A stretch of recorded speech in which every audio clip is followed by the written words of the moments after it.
क्या आपने कभी सोचा है कि रावण, जो भगवान शिव का इतना बड़ा भक्त था, फिर भी सीता के स्वयंवर में शिव धनुष को क्यों नहीं उठा सका?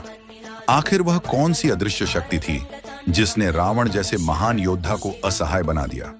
क्या यह केवल शारीरिक ताकत की कमी थी या इसके पीछे कोई गहरी आध्यात्मिक वजह थी? इस रहस्य का उत्तर भगवान शिव ने पार्वती को दिया। नमस्कार दोस्तों, स्वागत है आपका हमारे YouTube चैनल तथ्य में।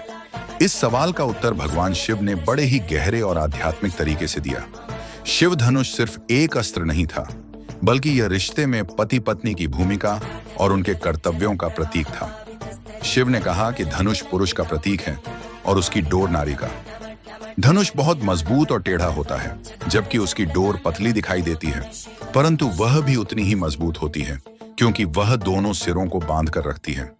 अगर धनुष की डोर को बहुत कसकर बांधा जाए तो धनुष टूट सकता है, और अगर उसे ढीला बांधा जाए तो धनुष बेकार हो जाएगा।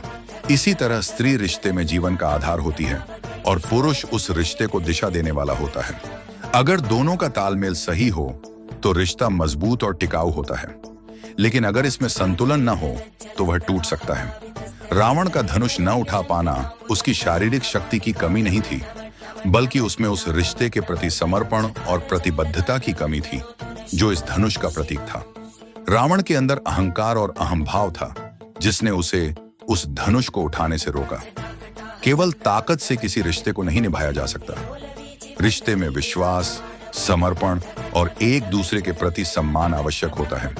रावण के अंदर यह सब नहीं था, इसलिए वह शिव धनुष को नहीं उठा पाया। सीता स्वयं इस धनुष को पहले उठा चुकी थी, जब राजा जनक के महल में इसे ठीक से साफ नहीं किया जा सका था। सीता ने अपने हाथों से धनुष को उठाकर उसकी सफाई करवाई थी, जिससे राजा जनक बहुत हैरान हुए थे। यह सुनकर पार्वती भी चकित हुई और शिव से इसका उत्तर मांगा। शिव ने पार्वती को समझाया कि धनुष और उसकी डोर के बीच का संबंध पति पत्नी के बीच के संबंध का प्रतीक है। धनुष, जो पुरुष का प्रतीक है, कठोर और मजबूत होता है, परंतु वह तब तक प्रभावी नहीं होता जब तक उसकी डोर, जो नारी का प्रतीक है, उसे संभाल कर न रखे। अगर यह संतुलन बिगड़ जाए तो रिश्ता टूट जाता है। रावण का अहंकार और उसकी स्त्रियों के प्रति अवमानना ने उसे उस धनुष को उठाने से रोका। वह केवल शारीरिक बल के दम पर इसे उठाना चाहता था, परंतु उसमें उस धनुष के प्रतीकात्मक महत्व को समझने की क्षमता नहीं थी। वह समझ नहीं पाया कि रिश्ते में स्त्री का स्थान और उसकी भूमिका कितनी महत्वपूर्ण होती है। यही कारण था कि वह शिव धनुष को हिला भी नहीं सका।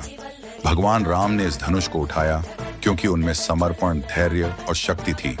वह इस धनुष के प्रतीकात्मक महत्व को समझते थे।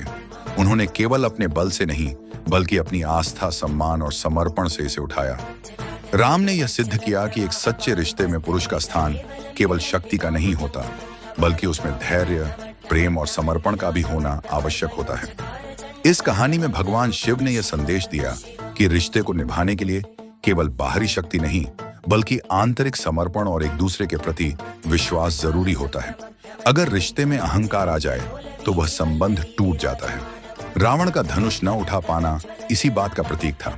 उसके अंदर शक्ति तो थी, परंतु वह रिश्तों की भावनात्मक गहराई और समर्पण को नहीं समझता था। शिव धनुष इस बात का प्रतीक था कि एक सच्चे रिश्ते में पुरुष और स्त्री का समान रूप से महत्वपूर्ण स्थान होता है। पुरुष का कर्तव्य होता है कि वह उस रिश्ते की सुरक्षा करे और उसे दिशा दे, जबकि स्त्री उस रिश्ते को जीवन देती है और उसे मजबूती से बांध कर रखती है। जब तक दोनों मिलकर काम नहीं करेंगे, तब तक रिश्ता सफल नहीं हो सकता। डिस्क्लेमर: यह कथा पौराणिक कथाओं और प्रतीकात्मक व्याख्याओं पर आधारित है। इसका उद्देश्य धार्मिक कहानियों को आधुनिक जीवन और रिश्तों के संदर्भ में समझाना है। यह लेख किसी विशेष पुराण या शास्त्र से सीधे नहीं लिया गया है, बल्कि यह एक आध्यात्मिक और सांस्कृतिक दृष्टिकोण से प्रस्तुत किया गया है। इसे धार्मिक मान्यताओं या परंपराओं का व्यक्तिगत दृष्टिकोण माने, न कि शास्त्रों का आधिकारिक या अकादमिक प्रमाण। दोस्तों, अगर आपको आज की वीडियो अच्छी लगी और कुछ नया सीखने को मिला, तो इस वीडियो को लाइक और शेयर करिए, और चैनल पे नए हैं तो चैनल को सब्सक्राइब करिए। मिलते हैं अगली वीडियो में, तब तक के लिए नमस्कार। जय श्री राम, जय शिव शंभू।